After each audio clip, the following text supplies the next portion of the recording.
नमस्कार. सारथी एज्युकेशन परिवारातर्फे मी Siddheshwar Konghe, ex agriculture field officer Bank of India, आपल्या सगळ्यांचंच स्वागत करतोय. विद्यार्थी मित्र, IBPS द्वारे वर्षभरात विविध परीक्षा ह्या कंडक्ट केल्या जातात.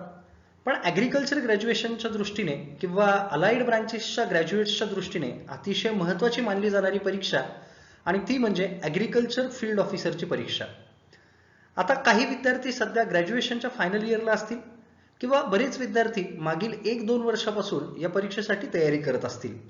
तेव्हा या सगळ्याच विद्यार्थ्यांसाठी नेमकी ही परीक्षा कशी असते किंवा साधारणतः या परीक्षेचा पेपर पॅटर्न काय असतो, एक्झाम पॅटर्न काय असतो, त्यात सगळ्यात महत्त्वाची गोष्ट म्हणजे ॲग्रिकल्चरच्या मेन्सचा आपण विशेषतः कसा अभ्यास करावा, काय आपली स्ट्रॅटेजी असावी, या सगळ्याच गोष्टींच्या बाबतीत इत्थंभूतरित्या आज आपण या व्हिडिओमध्ये बघणार आहोत. सो सगळ्यात महत्त्वाची गोष्ट म्हणजे strategy for the preparing of IBPS AFO exam हे आपण या व्हिडिओमध्ये बघतोय. तेव्हा सगळ्यात सुरुवातीला बघूयात exam pattern for the IBPS AFO की IBPS AFO या परीक्षेचा नेमका एक्झाम पॅटर्न कसा असतो. मुख्यतः ही परीक्षा 3 टप्प्यांमध्ये होते: पूर्व परीक्षा, मुख्य परीक्षा आणि मुलाखत, म्हणजेच preliminary examination, mains examination and then interview. अशा 3 टप्प्यांमध्ये ही परीक्षा होत असते. प्रिलिमिनरी एक्झामिनेशन किंवा पूर्व परीक्षेमध्ये साधारणतः 3 विषयांच्या बाबतीत विचारलं जातं. पहिला विषय म्हणजे क्वांटिटेटिव्ह ॲप्टिट्यूड, दुसरा लॉजिकल रिझनिंग आणि तिसरा इंग्लिश. क्वांटिटेटिव्ह ॲप्टिट्यूड म्हणजे सांख्यिकी ज्याला मराठीमध्ये म्हणतो, साधारणतः 50 क्वेश्चन्स 50 मार्क्स, लॉजिकल रिझनिंग सुद्धा 50 क्वेश्चन 50 मार्क्स आणि इंग्लिश 50 क्वेश्चन पण 25 मार्क्स, या हिशोबाने हे प्रश्न साधारणतः विचारले जातात. आता प्रिलिमिनरी एक्झामिनेशनच्या बाबतीत महत्त्वाची गोष्ट म्हणजे ही एक्झामिनेशन फक्त क्वालिफाईंग आहे, हे आपल्याला साधारणतः लक्षात ठेवावं लागेल. या एक्झामसाठी आपल्याला साधारणतः वेळ मिळतो तो म्हणजे साधारणतः 2 तासांचा, म्हणजेच 120 मिनिटांचा वेळ आपल्याला या प्री एक्झामिनेशनसाठी मिळत असतो. पूर्व परीक्षेचा पहिला टप्पा पार केल्यानंतर दुसरा महत्त्वाचा टप्पा म्हणजे मेन्स एक्झामिनेशन. या एक्झामिनेशनमध्ये साधारणतः तुम्हाला ॲग्रिकल्चर आणि रिलेव्हंट असलेले जेही काही अलाइड सब्जेक्ट्स आहेत यांच्या बाबतीत तुम्हाला मेन्समध्ये विचारलं जातं. नंबर ऑफ क्वेश्चन्स असतात 60, टाइम असतो 45 मिनिटांचा आणि मार्क्स असतात 80. आता तिसरा आणि महत्त्वाचा टप्पा म्हणजे इंटरव्ह्यूचा.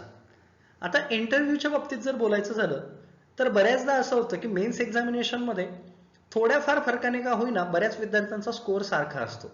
मग अशा वेळेस फायनल सिलेक्शन ठरतं ते तुमच्या इंटरव्ह्यूवर सुद्धा. ओव्हरऑल जर बघायचं झालं तर फायनल सिलेक्शन कसं होतं, मेन्स एक्झामिनेशनमध्ये आलेला तुमचा जो स्कोअर आहे त्या स्कोअरच्या 80% मार्क्स प्लस साधारणतः इंटरव्ह्यूचा जो स्कोअर आहे याच्या 20% मार्क्स, असे एकंदरीत मार्क्स हे फायनल सिलेक्शनसाठी तुमचे कन्सिडर केले जातात. आता फायनल सिलेक्शनमध्ये सगळ्यात महत्त्वाची गोष्ट काय की बँक जी आहे ही तुम्हाला कशी मिळते, तर साधारणतः तुमचा स्कोअर आणि तुम्ही अपलोड केलेला बँक प्रिफरन्स याच्यानुसार तुम्हाला साधारणतः तुमची बँक अलॉट होत असते. आता सगळ्यात महत्त्वाची गोष्ट आहे की मेन्स एक्झामिनेशनचा जो टप्पा आहे हा पार करत असताना जे महत्त्वाचे विषय आहेत किंवा अभ्यास कसा करायचा आहे या बाबतीत आपण बघतोय. ह्या सगळ्याच गोष्टी करत असताना सगळ्यात महत्त्वाची गोष्ट समोर काय येते, तर सर मेन्सचा अभ्यास करत असताना तिथे फिक्स सिलेबस नाहीये किंवा एक्झॅक्ट सिलेबस आम्हाला कळत नाहीये. मग अशा वेळेस नेमकं काय करायचं, तर विद्यार्थी मित्र लक्षात घ्या, सेमिस्टर एंडच्या एक्झामचा आपण अभ्यास करत असताना जी स्ट्रॅटेजी आपण वापरली होती ती थोड्याफार प्रमाणात का होईना इथे सुद्धा अप्लाय होते. म्हणजे नेमकं कसं, तर साधारणतः मागील असलेल्या काही वर्षांची पेपर आपण घेऊ शकतो, त्यांचा व्यवस्थित अभ्यास करू शकतो आणि त्याच्यावरून असलेल्या बऱ्याचशा कॉमन गोष्टींचा आपण अभ्यास करून पुढचे पेपर आपण व्यवस्थित देऊ शकतो. सांगण्याचं तात्पर्य काय की IBPS AFOने 2016 पासून आपला बराचसा पेपर पॅटर्न बदललेला आहे. म्हणून 2016, 2017, 18, 2019 या असलेल्या सगळ्याच IBPS AFO मेन्सच्या एक्झामचा किंवा असलेले जे काही मेमरी बेस्ड क्वेश्चन पेपर आहेत यांचा व्यवस्थित जर आपण अभ्यास केला तर बऱ्याचशा गोष्टी आपल्या समोर क्लिअर होतील. म्हणजे काय, प्रिव्हियस इयर क्वेश्चन पेपर पाहणे, त्यांचा क्वेश्चन पेपरचा पॅटर्न पाहणे, सोबत बऱ्याच आपल्याला अशा गोष्टी कळतील की काही क्वेश्चन हे रिपिटेटिव्हली विचारले गेलेले आहेत. जसं 2016 मध्ये विचारलेला water use efficiency of drip irrigation in banana crop हा प्रश्न 2 वेळा परीक्षेमध्ये विचारला गेला. किंवा रिलेटेड टॉपिक्स म्हटलं तर जसं प्रधानमंत्री फसल बीमा योजना, म्हणजे 2016, 17, 18 आणि 19 या 4ही वर्षांमध्ये 4ही पेपरमध्ये प्रधानमंत्री फसल बीमा योजना या योजनेवरती प्रश्न होताच. किंवा ॲग्रॉनॉमी असेल, ॲग्रिकल्चर इंजिनिअरिंग असेल, टिलेज हा असा टॉपिक आहे की ज्यावरती डेफिनेटली प्रश्न आतापर्यंत प्रत्येक वेळेस विचारलेच गेलेले आहेत. म्हणजे सांगण्याचं तात्पर्य काय की प्रिव्हियस इयर क्वेश्चन पेपरमधून असलेले कॉमन क्वेश्चन्स किंवा कॉमन क्वेश्चन पेपर पॅटर्न किंवा त्या असलेल्या प्रश्नांशी रिलेव्हंट टॉपिक जर आपण व्यवस्थित प्रिपेअर केले तर थोड्याफार प्रमाणात का होईना याची आपल्याला डेफिनेटली मदत होऊ शकते. आता या सगळ्या पेपरला मागच्या 4 वर्षापासून बघत असताना मी काय ऑब्झर्व केलं तर बऱ्याच वेळा विचारल्या गेलेले जे प्रश्न आहेत, जसं मी सुरुवातीला सांगितलं, तर हे प्रश्न बऱ्याच वेळा रिपीट सुद्धा होतात किंवा किंबहुना बऱ्याच वेळा असं दिसतं की त्याच असलेल्या प्रश्नाशी रिलेव्हंट टॉपिक बाबतीत प्रश्न सुद्धा परीक्षेमध्ये विचारल्या जातात. म्हणजे प्रधानमंत्री फसल बीमा योजना मागच्या वेळेस तुम्हाला खरीप सीझनचा जर समजा साधारणतः इन्शुरन्स प्रीमियम विचारला असेल तर पुढच्या पेपरमध्ये तुम्हाला तो साधारणतः कमर्शियल किंवा हॉर्टिकल्चरल क्रॉपच्या बाबतीत विचारला जाईल. म्हणजेच काय की एका पर्टिक्युलर टॉपिकच्या बाबतीत सुद्धा भरपूर रिलेव्हंट अशा गोष्टी विचारल्या गेलेल्या आहेत. ह्या गोष्टींच्या बाबतीत आपण इथे बघू शकतो. बघूयात अजून साधारणतः, आणि आता बघूयात आपण की साधारणतः वेगवेगळ्या विषयांचा आपल्याला अभ्यास कसा करायचा आहे, कोणत्या विषयांमधून काय काय प्रश्न आपल्याला जनरली विचारले जातील आणि हे साधारणतः विषय आपण रेफरन्स यांचा साधारणतः कुठून घ्यायला पाहिजे किंवा कुठून आपण याचा अभ्यास करायला पाहिजे. सो सगळ्यात पहिल्यांदा लक्षात घ्या काही महत्त्वाचे सब्जेक्ट जसं ॲग्रॉनॉमी, सॉइल सायन्स, प्लांट प्रोटेक्शन ज्याला आपण प्लांट पॅथॉलॉजी आणि प्लांट एंटमॉलॉजी म्हणतो, ॲग्रिकल्चरल इंजिनिअरिंग, हॉर्टिकल्चर आणि ॲनिमल हजबंड्री, हे 6 असे विषय आहेत की याच्या बाबतीत डेफिनेटली बेसिक क्वेश्चन जास्त करून विचारले जातात. जसं ॲग्रॉनॉमीच्या बाबतीत मी तुम्हाला सुरुवातीपासूनच सांगितलंय, ॲग्रॉनॉमीचा अभ्यास करत असताना सुरुवातीपासून म्हणजे काय हिस्ट्रीपासून, जसं एक वेळा हॉर्टिकल्चरच्या बाबतीत विचारला गेलेला प्रश्न होता की साधारणतः पपया इंट्रोड्यूस इन इंडिया, म्हणून असं काही आपण म्हणू शकत नाही की ॲग्रॉनॉमीच्या बाबतीत एकदम रिसेंटली असलेले क्वेश्चन्स विचारले जातील. त्यामुळे ॲग्रॉनॉमीच्या असलेल्या वेगवेगळ्या ॲग्रॉनॉमिकल प्रॅक्टिसेस प्लस ॲग्रॉनॉमीच्या असलेल्या वेगवेगळ्या टर्मिनॉलॉजीज आणि असलेले वेगवेगळे खरीप क्रॉप असतील किंवा रबी क्रॉप असतील, या क्रॉपच्या बाबतीत जास्त करून आपल्याला अभ्यास करणं गरजेचं आहे. या सगळ्यांमध्ये वॉटर रिक्वायरमेंट ह्या सुद्धा गोष्टी महत्त्वाच्या आहेत. सॉल्ट रेजिस्टंट सगळ्यात जास्त महत्त्वाच्या कोणते कोणते क्रॉप आहेत, त्याच्यानंतर वेगवेगळ्या असलेल्या वॉटर किंवा इरिगेशनच्या असलेल्या वेगवेगळ्या स्टेजेस ह्या कोणत्या कोणत्या आहेत, वेगवेगळ्या क्रॉपमध्ये त्या कोणत्या आहेत, ह्या सगळ्या गोष्टींच्या बाबतीतली इत्यंभूत माहिती आपण ॲग्रॉनॉमी या सब्जेक्टमध्ये बघणं गरजेचं आहे. दुसरा विषय आहे तो म्हणजे सॉइल सायन्स. आता सॉइल सायन्सच्या बाबतीत पाहणं ज्या गोष्टी महत्त्वाच्या आहेत ते म्हणजे काय, सगळ्यात पहिली आणि सगळ्यात अतिशय महत्त्वाची असलेली गोष्ट ती म्हणजे काय, प्रॉब्लेमॅटिक सॉइल्स ऑफ इंडिया. भारतामध्ये असलेल्या जेवढ्याही प्रॉब्लेमॅटिक सॉइल्स आहेत, जसं सोडिक सॉइल आहे, त्याच्यासोबत सोबत आपण पाहू शकतो अल्कलाईन सॉइल आहे, सलाईन अल्कलाईन सॉइल आहे. मग विचारले गेलेले प्रश्न सॉइल सायन्सवरचे बऱ्याच वेळा हे प्रॉब्लेमॅटिक सॉइल्सवरती विचारले गेलेले आहेत. जसं अल्कलाईन सॉइल सगळ्यात जास्त कोणत्या राज्यामध्ये सापडते, सलाईन सॉइल कोणत्या राज्यामध्ये सापडते, ह्या गोष्टी असो किंवा reclamation of the saline alkaline soil असो, ह्या सगळ्या गोष्टींचे प्रश्न सॉइल सायन्समध्ये जास्त करून विचारले जातात. सोबतच फर्टिलायझर अँड मॅन्युअर्स हा टॉपिक सुद्धा सॉइल सायन्समध्ये अतिशय महत्त्वाचा येतो. आणि सॉइल सायन्समध्ये अजून एक सगळ्यात महत्त्वाची गोष्ट म्हणजे काय, ते म्हणजे न्यूट्रिएंट मॅनेजमेंट. आणि न्यूट्रिएंट मॅनेजमेंटमध्ये सुद्धा न्यूट्रिएंटच्या डिफिशियन्सीज ह्या डेफिनेटली तुम्ही पाहू शकता. मग यावर्षीचा पेपर असेल 2020चा, मागच्या वर्षीचा पेपर असेल, त्याच्या मागच्या वर्षीचा पेपर असेल, दरवर्षी तुम्ही पाहू शकता सॉइल सायन्स मधला न्यूट्रिएंट आणि इट्स मॅनेजमेंट किंवा साधारणतः वेगवेगळ्या प्रकारचे जे काही न्यूट्रिएंट आहेत, जसं फॉस्फरस आहे, पोटॅशियम आहे, NPK आहे, MG आहे, सल्फर आहे, यांचे रोल काय आहेत, डिफिशियन्सी सिम्पटम्स काय आहेत, या सगळ्या गोष्टी सॉइल सायन्समध्ये जास्त करून विचारल्या जातात. मग सॉइल सायन्समध्ये आपल्याला त्या गोष्टी एम्फसिस करायच्या. प्लांट पॅथॉलॉजी आणि एंटमॉलॉजी याच्यामध्ये सगळ्यात महत्त्वाची गोष्ट काय येते, तर प्लांट पॅथॉलॉजी आणि एंटमॉलॉजीमध्ये सगळ्यात महत्त्वाची जी गोष्ट आहे ती म्हणजे काय की साधारणतः मेजर क्रॉप जे आहेत, या मेजर क्रॉपवरती येणारे मेजर पेस्ट किंवा मेजर क्रॉपवरती येणाऱ्या मेजर असलेल्या कॉझल ऑर्गॅनिझम थ्रू होणारे मेजर डिसीजेस, किंवा बऱ्याच वेळा काय केलं जातं प्लांट पॅथॉलॉजीमध्ये विचारताना डिसीजेसचे सिम्पटम्स तुम्हाला दिले जातात आणि विचारलं जातं की हे सिम्पटम्स खालीलपैकी कोणत्या डिसीजचे आहेत. जसं तुम्ही यावर्षी पाहू शकता पावडरी मिल्ड्यूचे सिम्पटम्स परीक्षेमध्ये दिले होते आणि विचारलं होतं खाली की असलेले जे सिम्पटम्स आहेत हे खालीलपैकी कोणत्या डिसीजचे साधारणतः दिले गेलेले आहेत. याच्यानंतर ॲग्रिकल्चरल इंजिनिअरिंग. आता ॲग्रिकल्चर इंजिनिअरिंगच्या बाबतीत जर तुम्ही पाहत असणार तर बऱ्याच वेळा वर्किंग इफिशियन्सी, वेगवेगळे असलेले इन्स्ट्रुमेंट, त्यांच्या असलेल्या साधारणतः जसं मी सुरुवातीलाच म्हटलं वर्किंग इफिशियन्सी असेल किंवा जे वेगवेगळ्या प्रकारची एनर्जी असलेल्या वेगवेगळ्या सबसिडीज असतील.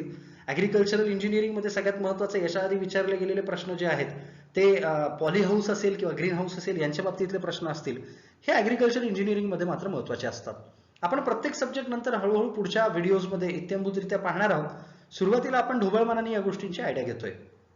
सगळ्यात महत्त्वाचा पुढचा सब्जेक्ट आहे तो म्हणजे हॉर्टिकल्चर. आता हॉर्टिकल्चर या सब्जेक्टच्या बाबतीत बघायचं झालं तर या सब्जेक्टमध्ये सुद्धा तुम्हाला काही महत्त्वाचे पिकं, म्हणजे त्यामध्ये कोणते तर मँगो असेल, कोकोनट असेल, कॅश्यूनट असेल किंवा याच्या सोबत सगळ्यात महत्त्वाचे ते म्हणजे कोणते तर बनाना असेल, यासारखे जे क्रॉप आहेत यांच्यावरती डेफिनेटली प्रश्न विचारले जातात. याच्या आधीच्या पेपरमध्ये हॉर्टिकल्चरच्या बाबतीत एक वेळा तर सरळ सरळ तुम्ही बघितलं असेल की 3 वेगवेगळ्या पिकांच्या पीएच विचारल्या गेल्या होत्या.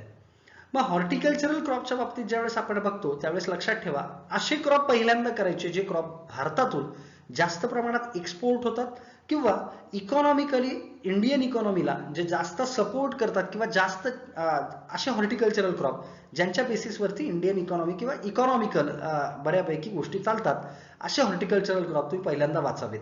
म्हणजे कोणते, जसं ग्रेप आहे, ग्रेपवरती बऱ्यापैकी इकॉनॉमी चालते. नाशिक जो जिल्हा आहे आपल्या इथे किंवा आजूबाजूला ग्रेप्सवरती बऱ्यापैकी तिथे इकॉनॉमी चालते.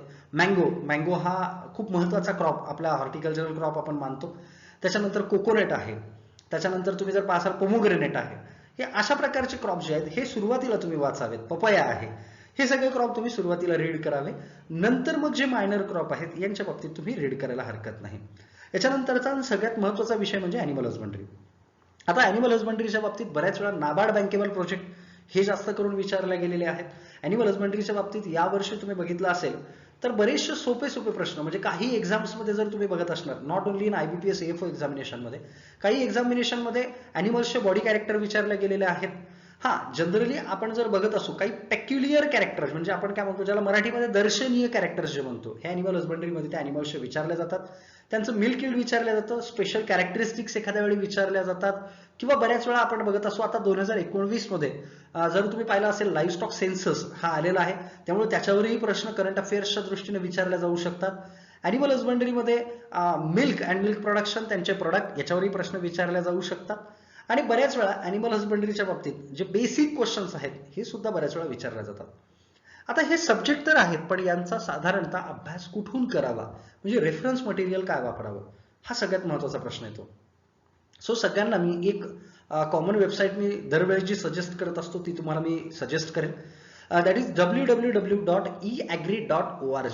लक्षात ठेवा मित्रांनो, www.eagri.org ही वेबसाईट मी इथे तुम्हाला दिलेली आहे. ही वेबसाईट तुम्ही इत्थंभूतरित्या एकन एक पेज किंवा एकन एक फाईल तुम्ही ही वाचावी, रीड करावी. यामागचं कारण असं की याआधी आलेले बरेचसे प्रश्न मला या वेबसाईटमध्येच दिसतात. आता ही वेबसाईट साऊदर्न स्टेटमध्ये राष्ट्रीय कृषी विकास योजनेअंतर्गत ही वेबसाईट बनवल्या गेलेली आहे, तुम्ही तिथे रीड करू शकता.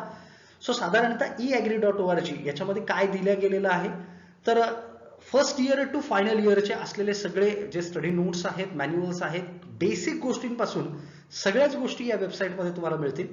किंवा tnau.com त्याच्यामध्ये ॲग्रीटेक पोर्टल याला क्लिक कराल तर तरी सुद्धा तुम्हाला ह्या सगळ्या नोट्स तुम्हाला मिळतील. आणि तिसरं आहे, कॅमेरामुळे दिसत नाहीये, दॅट इज द agrimono.com. या तीनपैकी कुठलीही वेबसाईट, पण मी मोस्ट प्रिफरेबल तुम्हाला सांगेल eagri.org हे वेबसाईट तुम्ही व्यवस्थित वाचावी. असलेल्या या 6 सब्जेक्टच्या बाबतीत सगळी इत्थंभूत बेसिक पासून माहिती या वेबसाईटमध्ये दिल्या गेलेली आहे. पुढे जाऊया, पाहूयात की साधारणतः काय अजून विचारलं जातं. बेसिक सब्जेक्ट आपण पाहिलेत, बेसिक काय विचारतात हे बघितलं. दुसरी महत्वाची गोष्ट आहे ती म्हणजे नाबार्ड बँकेबल प्रोजेक्ट. आता नाबार्ड बँकेबल प्रोजेक्ट म्हणजे काय की साधारणतः भारतामध्ये तुम्ही पाहिलं असेल की नाबार्ड ही ॲग्रिकल्चरची अपेक्स बँक आहे.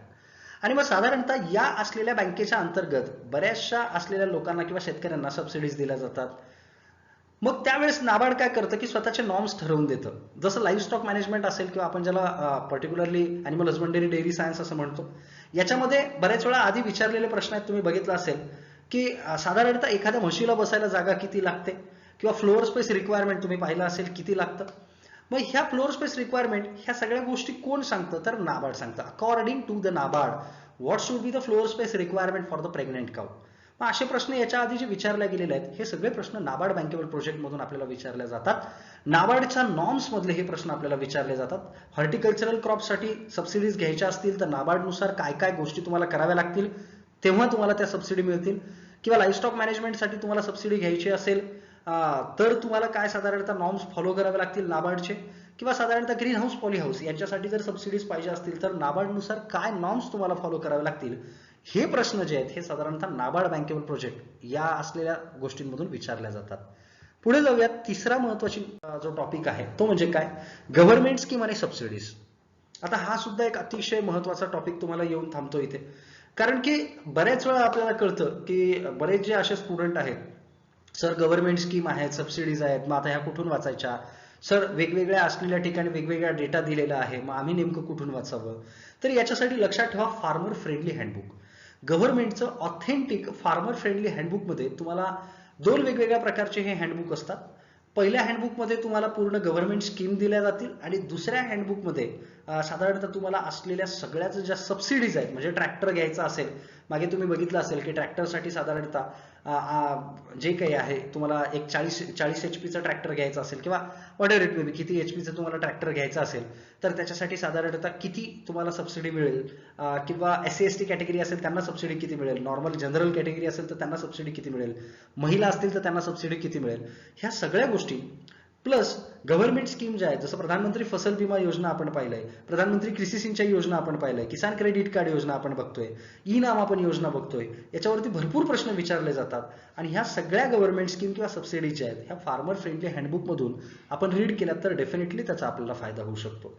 आता साधारणतः याच्यामधल्या सुद्धा कोणत्या गव्हर्नमेंट स्कीम आपण वाचायला पाहिजे, तर लक्षात ठेवा याच्यामधल्या अशा गव्हर्नमेंट स्कीम की ज्या जनरली बँकेमध्ये सध्या रिलेटिव्हली सध्याच्या काळामध्ये त्या चालतायत किंवा बँकेमध्ये सध्या त्या अप्लाय केल्या जात आहेत. जसं प्रधानमंत्री फसल बीमा योजना, KCC आहे, PM किसान योजना आहे, किंवा अशा गव्हर्नमेंट स्कीम ज्या गव्हर्नमेंटनी सध्या रिसेंटली लॉन्च केल्या जसं श्रमयोगी मानधन योजना आहे.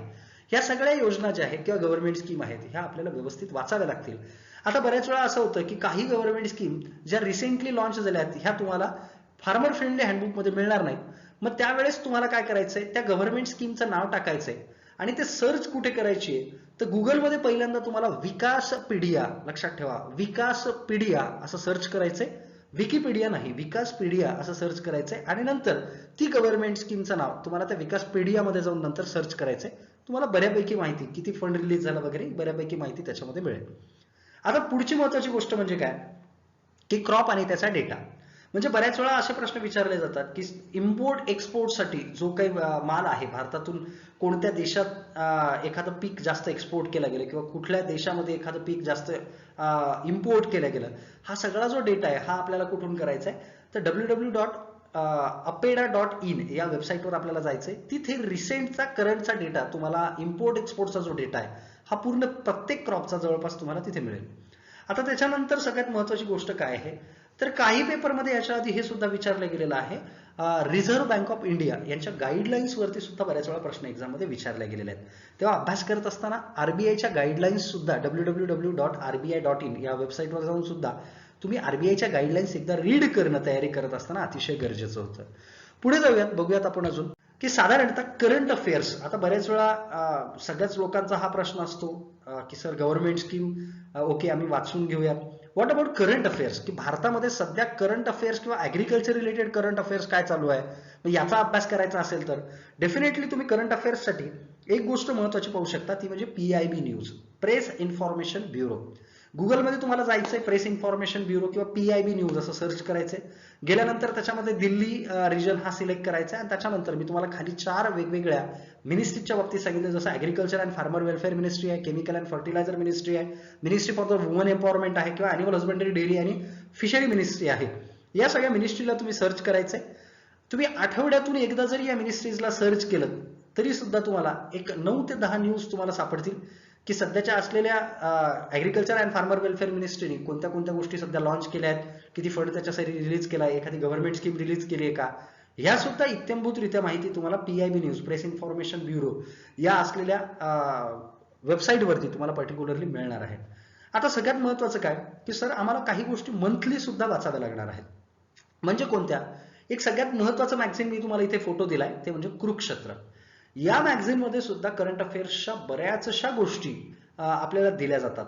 तेव्हा कुरुक्षेत्र मॅगझिन असेल किंवा योजना मॅगझिन असेल, हे दोन्ही मॅगझिन आपल्याला अतिशय महत्वाचे मॅगझिन आहेत. या दोन्ही मॅगझिनला आपल्याला मंथली वाचणं अतिशय गरजेचं आहे. या सगळ्याच गोष्टी करत असताना लक्षात घ्या की सगळ्यात महत्वाची गोष्ट म्हणजे काय की या परीक्षेचा अभ्यास करत असताना एखादा स्टुडंट जो आहे तो खूप हुशार असणं गरजेचं नाहीये, तो स्टुडंट कन्सिस्टंट असणं खूप गरजेचं आहे. कारण माझ्या वैयक्तिक मते कन्सिस्टंट स्टुडंटला रिझल्ट खूप लवकर येतात. एखादा हुशार स्टुडंट असेल आणि तोही कन्सिस्टंट असेल तर डेफिनेटली रिझल्ट येण्याचे चान्सेस जे आहेत हे डेफिनेटली वाढलेले असतात. पुढे जाऊयात, आपण पाहूयात की साधारणतः काय काय गोष्टी आपल्याला करायच्यात ह्या तर आपण पाहिल्यात, पण काय गोष्टी करायच्या नाहीयेत हे सुद्धा पाहणं तेवढं गरजेचं आहे. कारण बऱ्याच वेळा मी आता मागच्या 4 वर्षापासून या गोष्टी बघतोय की बरेच विद्यार्थी जे आहेत हे कन्फ्यूज होतात. रिलेव्हंट माहिती रीड करत असताना लक्षात घ्या की माहिती कुठून रीड करायची हे आपल्याला कळतं, पण काही गोष्टी ज्या आहेत ह्या अवॉइड सुद्धा करणं खूप गरजेचं आहे. सो सगळ्यात पहिली आणि महत्वाची गोष्ट म्हणजे काय की तुम्ही पाहिलं असेल की साधारणतः टेलिग्राम, भरपूर असे टेलिग्रामचे ग्रुप्स किंवा व्हॉट्सअप ग्रुप्स हे आपल्याला ॲग्रिकल्चर रिलेव्हंट मटेरियलसाठी तयार केले गेलेले असतात आणि याच्यावरती कुठून तरी जुने मटेरियल जे आहे किंवा जुन्या ज्या गोष्टी आहेत ह्या फॉरवर्ड केल्या गेलेल्या असतात. बऱ्याच वेळा ही माहिती ऑथेंटिक असते किंवा नसते याचा आपण व्हेरिफिकेशन न करता हा पूर्ण डेटा पाठ करतो किंवा हा पूर्ण डेटा मेमराईज करतो आणि नंतर आपल्याला कळतं की हा डेटा चुकीचा आहे. सो अशा वेळेस लक्षात ठेवा, कुठल्याही टेलिग्राम चॅनलला किंवा व्हॉट्सअप ग्रुपला आलेल्या ज्या माहिती आहेत ही तुम्ही साधारणतः व्हेरीफाय केल्याशिवाय त्याच्यावरती विश्वास ठेवू नये.